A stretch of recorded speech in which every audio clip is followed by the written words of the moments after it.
तर एक चक्रावून सोडणारी बातमी आहे, कारण तब्बल 50 वर्षांपूर्वी फ्रान्समध्ये अपघात झालेल्या एअर इंडियाच्या विमानाचे अवशेष सापडलेत. फ्रान्समधल्या मॉबला भागात विमानाबरोबरच मानवी शरीराचे अवशेष देखील हाती लागलेत.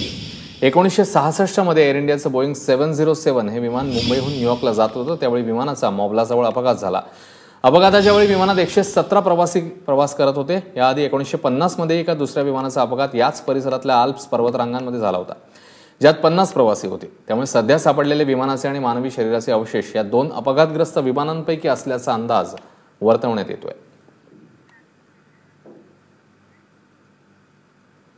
आणि 50 वर्षांपूर्वी नेमकं काय घडलं आपण बघूया. जानेवारी 1966 मध्ये एअर इंडियाच्या बोईंग 707 या विमानाचा अपघात झालेला होता. मुंबईहून न्यूयॉर्कला जातानाची आल्प्स पर्वतरांगेतली ही दुर्घटना आहे. विमानातील सगळेच्या सगळे म्हणजे 117 प्रवासी ठार झाले होते. यापूर्वी 1950 मध्ये देखील एअर इंडियाच्या एका विमानाचा असाच एक अपघात झालेला होता आणि यामध्ये 48 प्रवाशांचा मृत्यू झाला होता.